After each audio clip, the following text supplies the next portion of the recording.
আসসালামু আলাইকুম সবাইকে। সবাই কেমন আছেন? আশা করি সবাই ভালো আছেন। আলহামদুলিল্লাহ আমরাও ভালো আছি।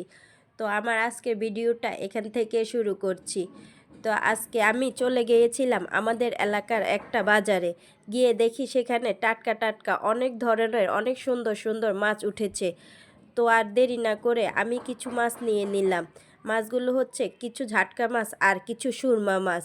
মাছগুলো এত সুন্দর ছিল যা বলার বাহিরে।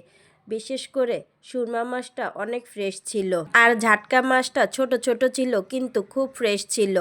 তো মাছগুলো দেখে তো একবারে মনটা খুব ভরে গেল। আর এই তো এখন আমি মাছগুলো এক এক করে পলিথিন থেকে নামিয়ে আমি একটা ডালাতে ঢেলে নিব। এই পর্যায়ে আমি সবগুলো মাছ কেটে নেব। আর তোমাদের কাছে আমার ভিডিওটা ভালো লাগলে আমার ভিডিওতে একটা লাইক আর একটা কমেন্ট করতে ভুলবে না। তাহলে আমরা অনেক উৎসাহিত হয়ে তোমাদের জন্য আরও দারুণ দারুণ কিছু ভিডিও নিয়ে আসব। তো আমি এই মাছগুলো এখন কাটা শুরু করছি। প্রথমে আমি ঝাটকা মাছগুলো সব কেটে নেব। ঝাটকা মাছগুলো কেটে নিয়ে তারপরে আমি এখন সুরমা মাছগুলো সব কেটে নেব। এক এক করে সবগুলো মাছ আমার কাটা হয়ে গেলে এখন এই পর্যায়ে আমি মাছগুলো সব ধুয়ে পরিষ্কার করে নিব। আর আমার কিন্তু মাছগুলো কুটতে একটু কষ্ট হয়নি, বরং আরও ভালো লেগেছে। মাছগুলো একবারে ফ্রেশ ছিল আর অনেক সুন্দর ছিল। আর এই সুরমা মাছের তো কোনো কাটাই নেই, যেহেতু আমাদের ঘরে ছোট বাবু আছে। তো ও তো কাটা বেছে আর মাছ খেতে পারে না, তাই ওর জন্য আমি কাটা ছাড়া মাছটা আনারই চেষ্টা করি।